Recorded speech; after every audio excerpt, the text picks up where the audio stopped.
brought to you by WikiVidi.com. Muhammad is the prophet and founder of Islam. According to Islamic doctrine, he was God's messenger, sent to confirm the essential teachings of monotheism preached previously by Adam, Abraham, Moses, Jesus, and other prophets. He is viewed as the final prophet of God in primary branches of Islam.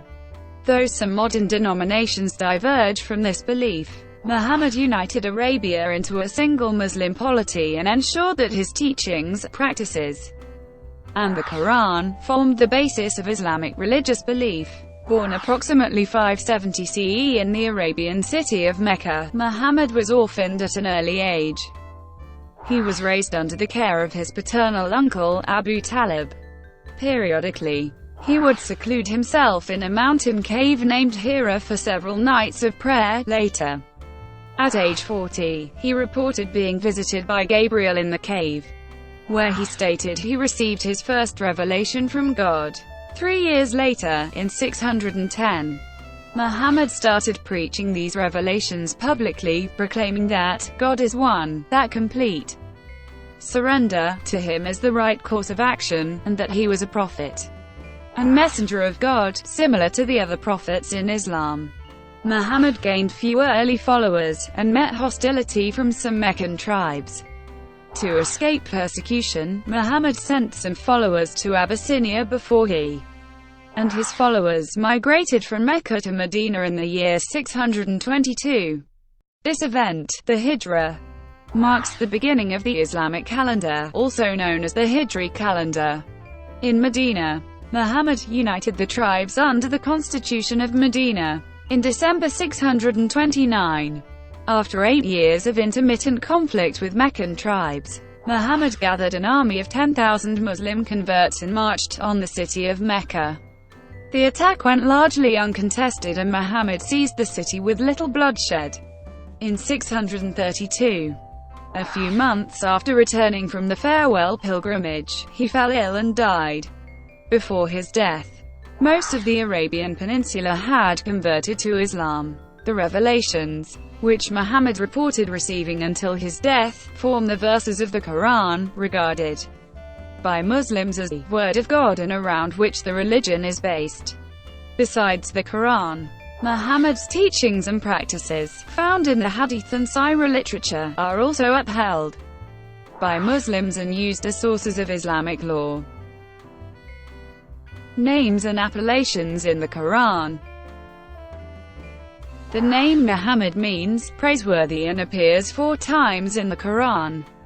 The Quran addresses Muhammad in the second person by various appellations: prophet, messenger, servant of God, announcer, witness bearer of good tidings, warner, reminder, one who calls unto God, light personified, and the light-giving lamp. Muhammad is sometimes addressed by designations deriving from his state at the time of the address, thus he is referred to as the enwrapped in Quran and the shrouded in Quran. In Surah Al-Ahzab, God singles out Muhammad as the seal of the prophets, or the last of the prophets. The Quran also refers to Muhammad as Ahmad, more praiseworthy. The name Abu al-Qasim Muhammad ibn Abdallah ibn Abdul-Muttalib ibn Hashim begins with the kunya Abu, which corresponds to the English father of. Quran. The Quran is the central religious text of Islam. Muslims believe it represents the words of God revealed by the Archangel Gabriel to Muhammad. The Quran, however, provides minimal assistance for Muhammad's chronological biography. Most Quranic verses do not provide significant historical context. Early biography. Important sources regarding Muhammad's life may be found in the historic works by writers of the 2nd and 3rd centuries of the Muslim era. These include traditional Muslim biographies of Muhammad, which provide additional information about Muhammad's life. The earliest surviving written Sirah is Ibn Ishaq's Life of God's Messenger, written c. 767 CE. Although the work was lost, this Sirah was used verbatim at great length by Ibn Hisham. and al-Tabari. Another early history source is the history of Muhammad's campaigns by al-Waqidi, and the work of his secretary Ibn Sa'di al-Baghdadi. Many scholars accept these early biographies as authentic, though their accuracy is unascertainable. Recent studies have led scholars to distinguish between traditions touching legal matters and purely historical events. In the legal group, traditions could have been subject to invention while historic events were aside from exceptional cases, may have been only subject to tendential shaping. Hadith. Other important sources include the Hadith collections, accounts of the verbal and physical teachings and traditions of Muhammad. Hadiths were compiled several generations after his death by followers including Muhammad al-Bukhari, Muslim ibn al-Hajjaj, Muhammad ibn Isa at-Tirmidhi, Abd al-Rahman al-Nasai, Abu Dawud, Ibn Majah, Malik bin Anas, al-Daraqutni. Some Western academics cautiously view the Hadith collections as accurate historical sources. Scholars such as Madalung do not reject the narrations which have been compiled in later periods, but judge them in the context of history and on the basis of their compatibility with the events and figures. Muslim scholars, on the other hand, typically place a greater emphasis on the Hadith literature instead of the biographical literature. Since Hadiths maintain a verifiable chain of transmission, the lack of such a chain for the biographical literature makes it less verifiable in their eyes. Pre-Islamic Arabia. The Arabian Peninsula was largely arid and volcanic, making agriculture difficult except near oases or springs. The landscape was dotted with towns and cities, two of the most prominent being Mecca and Medina. Medina was a large, flourishing agricultural settlement, while Mecca was an important financial center for many surrounding tribes. Communal life was essential for survival in the desert conditions, supporting indigenous tribes against the harsh environment and lifestyle. Tribal affiliation, whether based on kinship or alliances, was an important source of social cohesion.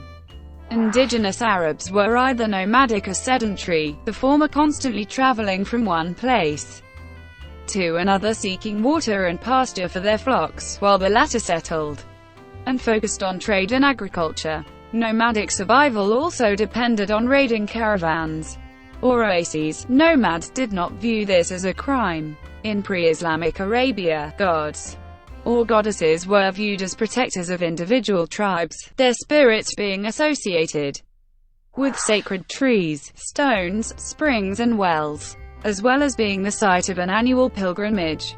The Kaaba shrine in Mecca housed 360 idols of tribal patron deities.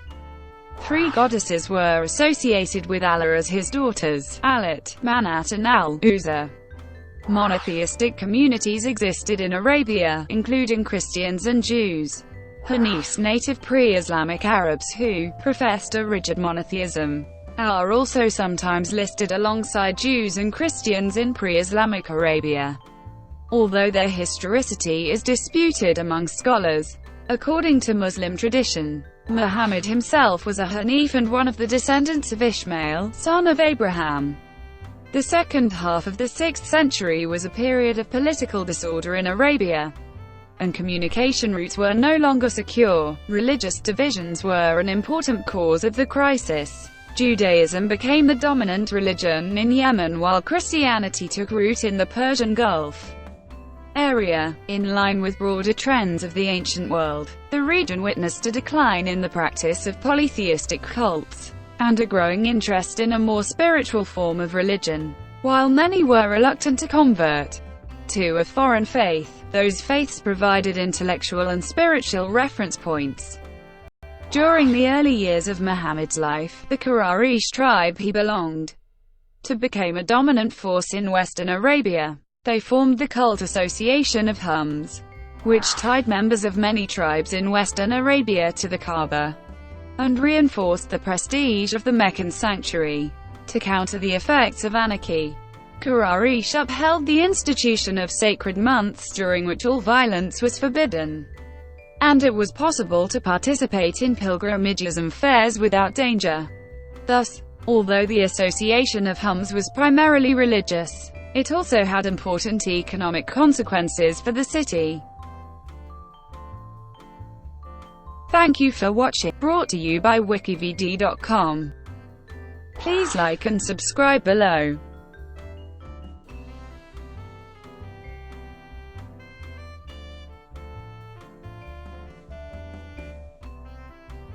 Please like and subscribe below.